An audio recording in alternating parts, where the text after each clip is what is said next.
Independence Day, June 12. Napag-isipan ko na pumunta ng Bulacan para mag-apply bilang sundalo. Naisipan ko rin na ranger ako papasok kasi ah, parang gusto kong malaman kung ano ba talaga yung ranger. So nung araw na yun, nung June 12 na yan, is naghanap ako ng pera, pero nang dahil sa walang mahanap, yung girlfriend ko yung nag-produce ng pamasahe ko papuntang ng Manila para lang mag-apply. So nung time na hinatid niya kami, siyempre baguhan akong maiwalay sa pamilya ko. Siyempre nandyan umiiyak ako.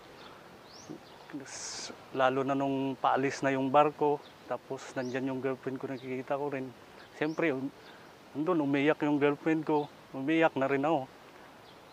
Kasi nga, first time kong mapalayo sa pamilya ko, hindi ko pa alam yung magiging buhay ko doon sa Manila. Kasi nga, yung pera ko is tamang-tamang pamasahe lang. So pagdating ko doon sa sa Manila, doon sa pier. Siyempre hindi ko alam yung Manila eh. Nagbaka sakali ako na nagtaxi na lang ako papuntang Bonifacio, itatid mo din Bonifacio, ganoon na lang ako sa taxi driver. Siyempre yung pera ko is 300 pesos na lang. 300 pesos tapos pamasahe ko pa ng taxi. Iniisip ko ano pa yung pangkain ko, hindi na lang ako kumain, dumiretso ako Bonifacio, hatid ako ng taxi. Timing din siguro na parang tinulungan din ako ng Panginoon na sa Sigi ko lakad, nung binaba na ako ng taxi doon sa sa Bonifacio, sa Sigi ko lakad, natumbok ko ngayon yung company, isang grupo ng ng mga sundalo. Hindi ko alam na PIP company pala yun, doon nakabase dati. So nung time na yun, so grabing interview sa akin na bakit daw papasok ng sundalo, bakit sa ranger pa. Tapos makikita ko yung mga itsura ng dating ranger dati na walang gupit, hindi pa walang gupit, walang mga hindi nagbabalbas. Siyempre nandiyan yung parang kinakabahan ako na parang talagang mamamatay tao talaga. So nung time na yun, sinabi nila sa akin na medyo gumaan din yung loob ko kasi puro pala mga Ilocano yun. Yung PIP company, puro solid Ilocano pala yun. So nung time na yun, timing din na may ihatid silang mga mag-airborne, magpunta ng Bulacan. So timing din na yung 6x na sasakyan nila, sabi nila, sabay ka na lang doon. Siyempre, sumabay na ako. Siyempre, tuwang-tuwa ako kasi wala nang naiwan sa pera ko. Kaya pagdating ko doon sa Bulacan, may message man na na kung sinong tao yung yung pupuntahan ko para doon ako mag-strike. So timing din na nandun yung 14 company. Sila yung doon ako dumiretso. Sila yung kumukup sa akin. At kahit na anong ipagawa sa amin doon, ginagawa na lang, maglaba, magluto. Kung minsan wala nang makain, kahit mga tutong na lang yung yung Tagalog ng tutong. Mga dukot na lang yung kinakain mo. Okay lang, at least survive naman eh. Tapos yung kasamaan nga namin, yung iba sa sementeryo na lang itong kumakain. Timing din na doon din kami nagkita ng pinsan ko na napakalayong lugar, doon pa kami nagkita. Kung minsan binibigyan ko na lang din sila ng kasi naawa ako, wala na rin silang pangbili ng bigas. Lahat ng mga tutong na yun, binibigay na lang namin para kakain, bigyan ng takip ng kaldero, doon na sila kakain. So nung after ako,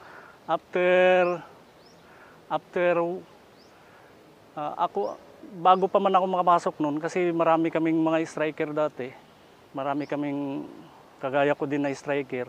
Ako yung mga ginawa ni General Sibayan na yata ngayon, ni Sir Sibayan na magiging instructor, tagapagturo sa lahat ng mga striker doon. So ako yung nagiging yung maestro doon. Gabi-gabi yan, hindi kami natutulog hanggat alas 12, alauna ng gabi kami natutulog para lang maturuan ko yung mga kasamaan kong striker.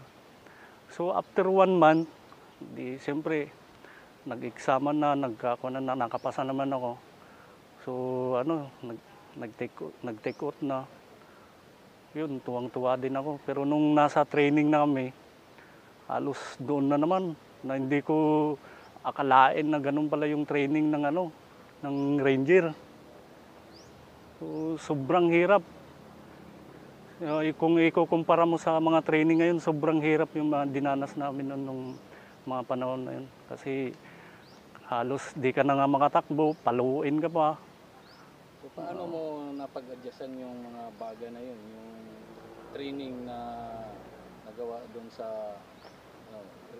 SRTS ba yun o sa ano yun, SRR yung nagkanda?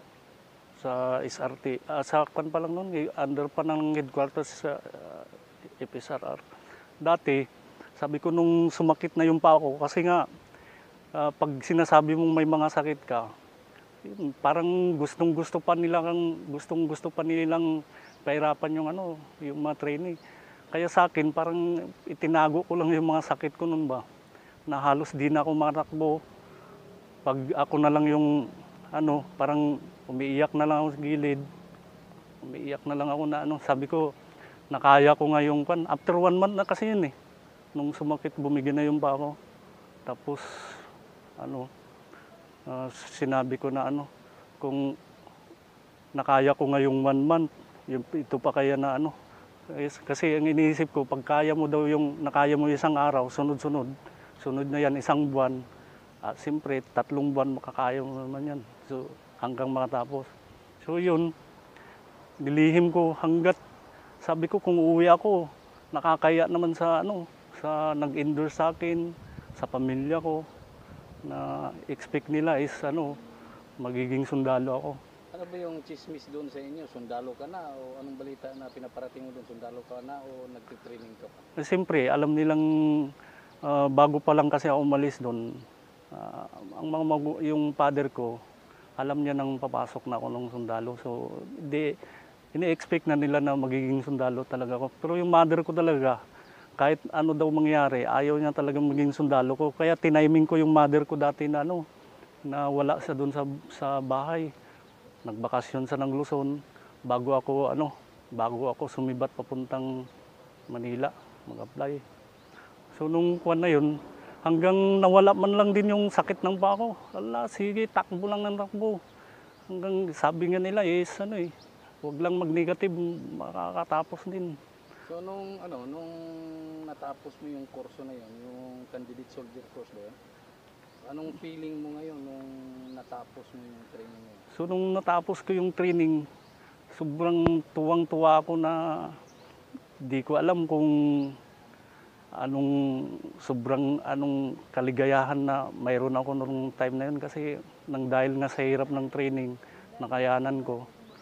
At ang isa pa, ang inaalala ko rin, pag malaman ng mother ko na pumasok ako ng sundalo, di ko alam kung ano naman yung mangyayari sa kanya o ano. Kasi nga, ayaw niya talagang papasok akong sundalo dati. Binigyan ba kayo ng break nung nag-graduate kayo? Oo, siyempre, nung binigyan kami ng 15 days na na uwi ng kanya-kanya naming lugar. So, siyempre, tuwang-tuwa ako pagdating doon sa amin.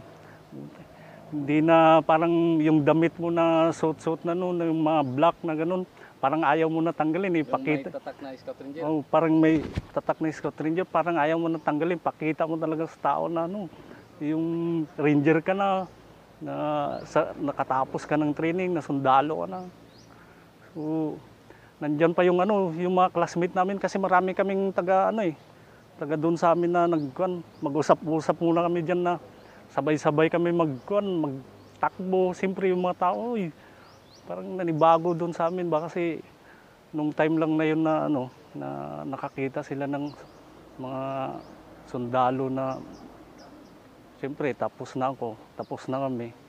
Parang nanibago pa ba na dapat pala hindi ganun.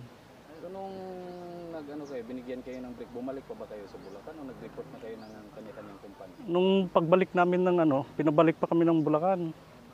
Tapos doon na, may mga assignment na kami. So tuwang-tuwa ako kasi ano, doon na naman ako, 2nd Battalion na assign.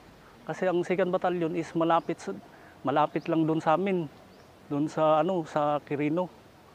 So galing sa kampo, papunta doon sa bahay namin is 3 kilometers lang. Pero nagtataka yung mother ko at saka yung father ko, bakit malimit lang ako umuwi at bakit kung uuwi ako mga alas 11 ng gabi, babalik ako ng mga alas 4 ng madaling araw. Sabi ko, in-explain ko kung bakit kasi sa panahon na private, hindi ka pwedeng magpunta kahit saan under sa camp premises ka lang ano hanggang doon ka lang. So, bali parang tinanggalan kayo ng mga privilege. Ano yung mga privilege na tinatanggal sa inyo as a private nung mag-report kayo? Bawal ka pa magpasis, bawal ka mag-uwi, bawal mag-cellphone, basta lahat ng ano, bawal mag-inom, bawal sigarilyo. Pero napagtiisan naman, naging kuwan naman na ano, at least sa akin, nagiging malapit ako doon kahit sa kunting panahon lang na yun. Nagiging okay pa rin kahit na ganun yung sitwasyon namin bilang private. Ano yung buhay niyo doon? Ano yung trabaho niyo doon as a private nung mag-report kayo sa batalyon? Siyempre, bagong private kasi siyempre na-training ka ng ano ng mga kumbaga matinding trainee at mga dapat mga tinding disiplina sa ano sa training. So training ka akala namin nung nag-report na kami sa ano sa mga unit namin. Para pa rin kaming training, nandiyan yung alas 4 gising na, alas 10 matulog. So parang nasa training pa lang kami nung time na yun. At saka parang wala pa rin kaming, parang walang kamuwang-muwang pa rin sa ano. Sunod lang ng sunod. Pag nakakasalubong kami ng mga senior na, parang nagtakot na takot ka. Ano. Nung mag-report kayo sa ano sa batalyon, di ba may reception pa yan? Oh, mayroon. So, kinasabay din namin yung mga ano dati. Yung mga kabats kong nag-report sa 8 company kasi isang kwan na lang yan. Isang kampo lang kami ba. Yung 8 company, batalyon, 1st company. So sabay-sabay kami ni reception dati. So sabi ko kahit mamatay-matay na naman sa reception, at least nandun yung parang mga kakilala mo na nanonood sa'yo, medyo high moral ka pa rin, parang okay lang. Nagawa mo pa rin magpasikat. Oo, gawa pa rin magpasikat. Kahit na laylay na yung dila, sumusuko ka na dyan at pag nasilip mo pa yung isang kakilala mo yun, medyo okay na naman eh. So nung time na ano na, kasi that time din yung ano, yung grabing umpisa na kasi yan ng kwan din dati. Nung umpisa na ng gera ba. Nandiyan na yung kay Obelio, pagkatapos kay Obelio, kay kwan na, pag-rescue kay General Obelio dati. So dito kami sa part ng Davao, after part ng Davao, pumutok na yung ano, dito sa Maguindanao. Nandiyan na yung pagpasok ng Camp Omar. Yun yung kauna-unahang pagpasok na naman ng Camp Omar noong 1999. So that time, parang ano lang, dahil sa bigat ng mga dinadala namin, siyempre private ka, kahit anong ipadala sa'yo, may radyo ka, may tubo ng mortar ka o bisplate man yung ibigay sa'yo, okay lang kasi walang reklamo kasi nga yung nagiging basihan mo dun, yung mga senior mo nga, mga staff, mga kasamaan mo, mga sarento, nagbibit-bit din. Siyempre, andyan pa rin yung guts na matatanda na nga ito kaya pa nga nila, kami pa kaya na ano. So nung bago pa man kayo ma-deploy ng combat operation, ano yung mga disiplina na ginagawa ng mga NCOs dun sa kumpanya, maging dun sa mga Oscar na nadatnan mo dun sa batalyon na na-assignan mo? So So nung time na yun kasi is parang um, mga senior din namin kasi noon medyo ano yan, yung kumbaga hindi sila na-focus sa amin dati kasi nang dahil nga sa ano yung sunod-sunod na mga ano, mga operation, hindi na sila nagkaroon na imingle kami o ano ba, yung kumbaga magkaroon kami ng parang advice na galing sa kanila, parang Wala pang time na pwede kayong kausapin. hindi nagkaroon yung mga ganong ano. Basta pag nagkamali na lang, nandyan na yung paddle, paluin ka na lang dyan, o tadyakan ka dyan. Ilang paddle naman yung kuha nila pag nagkamali kayo? Siyempre si Sir Cuballes pa yung una dati yun. Pag naghanap niya ng private tapos wala ka, nandyan sila, kapitan na ngayon si Sir Tumbok. Ayan, nakatikim ng paddle din niya kay Sir Cuballes yan dati. So, ano yan, kailangan kasi pag may mga duty, siyempre private ka, may mga tasking na ka na dyan araw-araw may mga tasking na dyan. Siyempre, naghanap siguro ng ng private pagka umapagising na sa umaga, naghanap private, walang makita. Parang nagalit si Sir. Hindi mo ba na yun, di ba may minsan na bigla na lang kayong tatawagin ng master nyo. Tapos yung iba nag-i-squatras na, hindi mo alam kung anong kasalanan, naranasan mo ba ng mga ganyan? Sa akin naman, naisip ko na yun siyempre pag pinatawag kayo, tapos nag-squatras ka, pina-squatras kayo, siyempre isip mo, alam ko sa isa sa amin dito, may mga nagkamali na naman. Parang ganun na lang yung pumapasok sa isip ko dati. Pero nung time yung siyempre nasa operation balik tayo sa operation. Siyempre sa sobrang bigat na ng mga dinadala mo. Sobrang bigat. Siyempre yung dati, yung batalyon talagang nasa gitna yan lagi dati, may mga mortar kompleto yan. Hindi yan nag-i-stay sa isang lugar lang na parang TCP, mga ganun lang. So, sumasama sila sa combat operation? Oo, sumasama kami. Pati operation officer, kung hindi si Batcom, yan, sumasama kami nun. Bit namin yung mga mortar na 81, 60, yun. So, kung minsan nga, yung mga opisyal, sila pa yung nagbubuluntar, sa akin na yung isang bala ng dyan. Lahat, hirap na hirap din kami noon that time. Kaya nga minsan naisip ko mabuti pa may mapa-engkwentro. Minsan pag napapa-engkwentro, parang tuwang-tuwa pa kami kasi parang makapagpahinga ka ba? Hindi, wala nang bigat sa katawan mo kasi medyo tanggalin mo. Pinapaputok mo yung mga bala? O maiputok yung mga bala, ganun. Tapos medyo magtambay kayo ng medyo matagal-tagal ding oras doon. Anong reaction nyo doon yung magkapukpukan nung ma-encuentro kayo? Ano yung mga reaction nyo doon as a private? So, siyempre, nagdaan tayo ng training. Siyempre, hanap cover ka agad. Tapos nakikiramdam lang din kami kasi nga, nasa gitna lang din kami. Nakikiramdam lang din kami. Tapos pag sinabing utos na, okay, ili yung mortar. Pagli ng mortar. Nandun kasi before pa lang yan, natuturuan na kami gumamit ng mortar. So, adjust, ganito.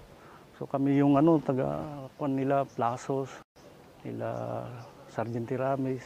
Ang instructor namin dati, yung si Master Boris, siya yung kami yung mga alalay niya din nung panahon na yun. Kung minsan, nagpaputok kami ng mortar, siyempre hindi natin maiwasan yung yung bala na dads na hindi na puputok na lang dyan sa harap. Doon ko nakita si Sir Cuballes dati na grabing talon talaga na halos parang isang idlap lang talaga, nawala na din kami. Parang natulala, siyempre private kami, parang natulala ang ganun. Tumatawa lang kami kasi nga yung bala na nandyan lang sa harapan. Sabi, kung hindi pa kami sinabihan na, anong ginagawa niyo dyan? So, scrum ka agad, tumbling. Tumbling. Pag nung nakita na namin, nagtaguan na yung ano, siyempre, wala na, huli na eh, nakaputok, doon na nakalapag na yung ano, yung bala. Kaya nung paulit-ulit nang nangyari doon, medyo naging sanay na kami. Nung time doon sa combat operation na ginagawa ng batalyon niyo, as a private, may time ba na minamalas kayo doon sa taas? Oh, may time din na na minamalas kami kahit sa mga opisyal. Pero hindi ka, kung ikaw compare mo pag nasa kampo ka, maraming kamalasan yung naabot mo din. Compare pag nasa operation ka, medyo mga slight lang na mga kwan yun eh. Mga pagalitan ka lang, hindi ka gaya doon sa kampo na nandyan yung paluin ka, pag-disquatrasing ka dyan. Eh siyempre, pag nasa operation ka, nasa kasagsagan ng gera, hindi ka naman pwedeng nag-squatras lang doon sa sa gera. Nung time din na yun, yung hindi ko rin makalimutan na yung siyempre, dahil sa sustain na na kuan na yung labanan sa sa nung bakbakan na yun na siyempre yung nasa front line naubusan na ng ng pagkain nga kasi ilang araw na sila doon. Pagka sinabi ni yung ni Colonel ni Sir Cuballes na kami ng mga private yung mga hatid ng pagkain doon nung time na yun. Siyempre gulang kami ng kasi nga parang wala lang sa amin habang yung mga yung mga chopper, mga kanyon sige ang patak ng patak doon sa sa may kalaban. Hindi ba kayo natakot na matamaan ng mga bala? Bala ng kanyon at saka ng bala ng kalaban? Hindi man kasi parang ayaw ko bakit ganun yung mga reaction din namin no time na parang tuwang-tuwa ba kami pag yung may mga putukan ganun. Tapos pinadala yung yung mga pagkain, mga sardinas, mga kuan doon sa sa front line na nakasilupin lang. Siyempre, paghatid namin para daw mabilis, pinaiwan ni Sir Cuballes yung yung mga baril namin. Siyempre, sige, sunod lang kami kahit na bakit hindi pa dala na sige lang. Baka wala namang kalaban diyan. Ganun. Eh siyempre, wala pang kung talaga yung yung gira kung matatamaan ka ba, mamatay ka ba doon. Hindi na namin inisip yun dati. Kasi nga, parang parang kumbaga, sunod na lang ng sunod. Sunod na lang kami ng sunod. Bit-bit ng silupin, siyempre, up the hill, down the hill, di siyempre pagbaba sa sige takbo, nagpadulas kami sa medyo mataas-taas na siyempre yung mga silupin, nagkabutas-butas. Siyempre, nandun pa rin yung sige ako tawa kay Plasos Nandete na pulot kami yung pinaglagyan na namin yung yung mga damit namin ba, pulot ng mga sardinas, ganun, pinupulot namin hanggang sa nung napulot na namin, takbo na naman kami. Pag may pumutok, ganun lang kami konti, diretso na naman hanggang sa nakarating kami sa front line. So, nandun parang yung mga tropa doon na first company pa yun dati, mga nandun sila sa isang hill na nandun nakadapa sila doon, pero ang mga cover din nila, yung maliliit na mga ipil-ipil.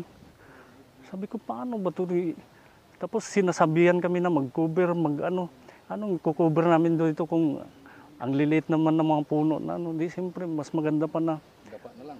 magdapa ka na lang Pero sa amin nun, hindi ka man pwede makadapa kung sige, distribute ka ng mga pagkain dyan. Habang pumuputok yung mga kalaban?